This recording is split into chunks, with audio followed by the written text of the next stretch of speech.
press the bell icon on the YouTube app and never miss another update.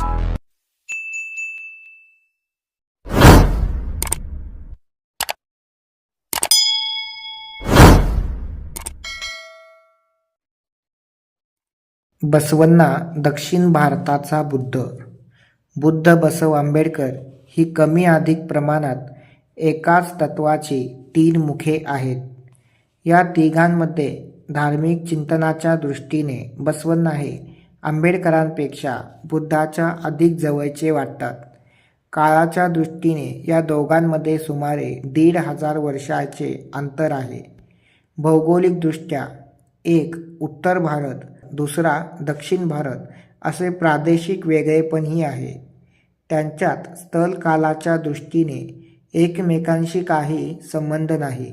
तरीही त्यांच्या विचारात असलेली साम्यता हा केवळ योगायोग असल्याचे आजवर मानण्यात येत होते. परंतु हा योगायोग नसून त्यात आंतरिक ऐतिहासिक संबंध आहे. तात्विक विकास असल्याचेही जाणवते. म्हणजेच तात्विकदृष्ट्या शरण धर्म हा विकसित पावत गेलेला बौद्ध धर्मच वाटतो. बसवण्णा विकसित पावलेला बुद्ध वाटतो.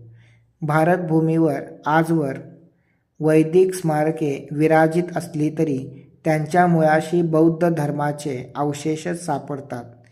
यास कर्नाटकही अपवाद नाही.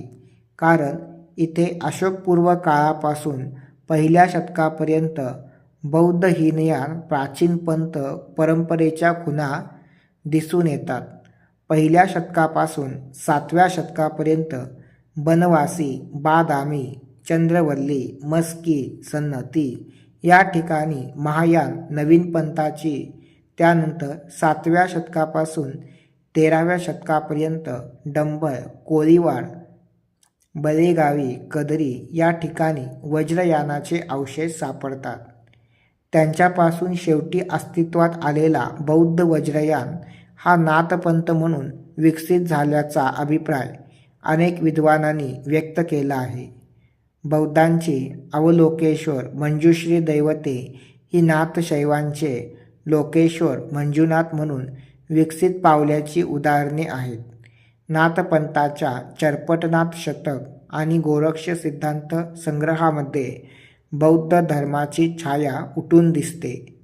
आज लिंगायत महापुरुष म्हणून प्रसिद्धी पावलेले रेवणसिद्ध सिद्धराम हे मूलतः नाथसिद्ध असल्याचे अनेक संशोधकांचे मत आहे.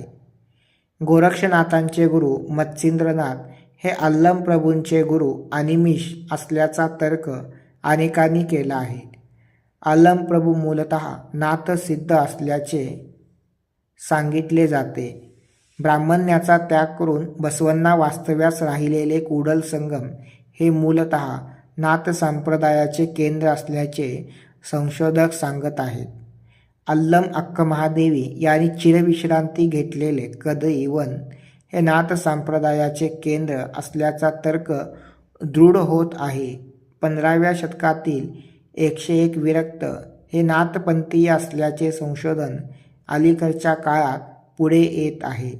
एकूणच नाथपंथाच्या प्रभावात वाढलेला बसवप्रणीत लिंगायत धर्म हा एका अर्थाने त्या पंथाची जननी असलेल्या बौद्ध धर्माचा ऋणी असल्याचे सांगावे लागते.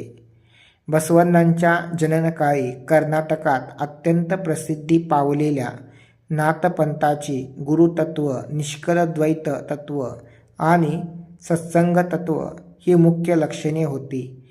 सवर्णीय आचार्य धर्माप्रमाणे सामान्य लोकांसाठीच्या अवधूत नाथ तत्वाची प्रेरणा घेऊन बसवण्णांनी बुद्धाप्रमाणे आपला नवा धर्म, नवा मार्ग अस्तित्वात आणला.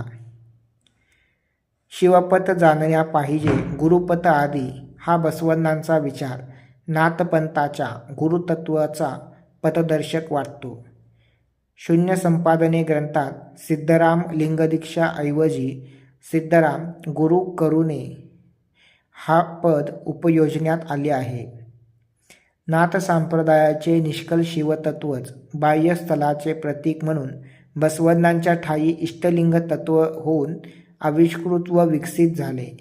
शेवटचे सत्संग तत्व, ज्यामध्ये जाती, लिंगभेद, सामूहिक चर्चा समाविष्ट आहे.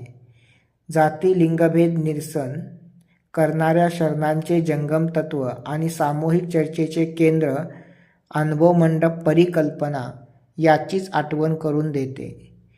अर्थ वेगळा असला तरी बौद्धांचा शून्य संपायनाच शरणांच्या शून्य संपादने शब्दास पूर्तीदायक ठरला असेल.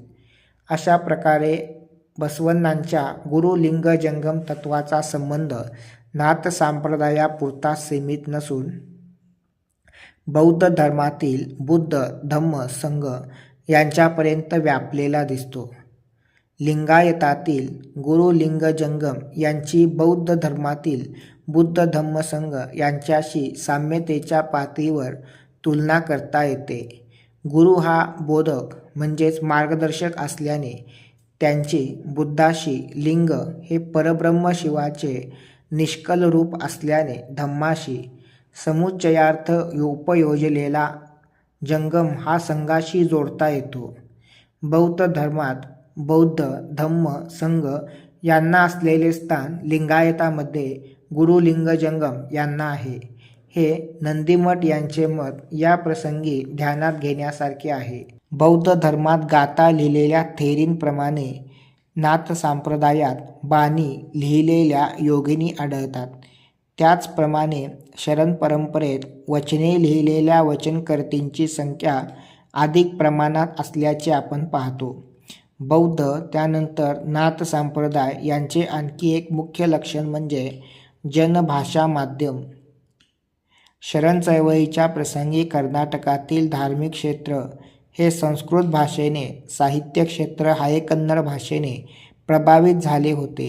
शरणांनी या दोन्हीचे निराकरण करून बुद्धाप्रमाणे लोकभाषेमध्ये वचने लिहिली आहेत. नाथसिद्धांनी लोकभाषेचा वापर केला असला तरी काही वेळा कोळेकूट या सहजी आकलन न होणाऱ्या सांकेतिक भाषेचा उपयोग करून लेखन केले आहे. ही रचना शरणांच्या बेडगीन कूट वचन निर्मितीला प्रेरक ठरली असावी. अशा प्रकारे अनेक अर्थांनी बसवण्णा बुद्धाचे आधुनिक रूप वाटतात, त्यांचे वारसदार असल्याचे दिसून येतात. आत्मतत्व, कायक तत्व ही दोन तत्वे नव्याने समाविष्ट केली असली तरी धार्मिक म्हणजे समाजोधार्मिक म्हणून बुद्धाप्रमाणेच बसवण्णांचाही विश्वास आहे. तात्पर्य म्हणजे केवळ आकस्मिकपणे नाही तर ऐतिहासिकपणे बसवण्णा हे दक्षिण भारताचा बुद्ध ठरतात. मार्ग खंड 7 पृष्ठ 24 ते 26. सर्वांना धन्यवाद.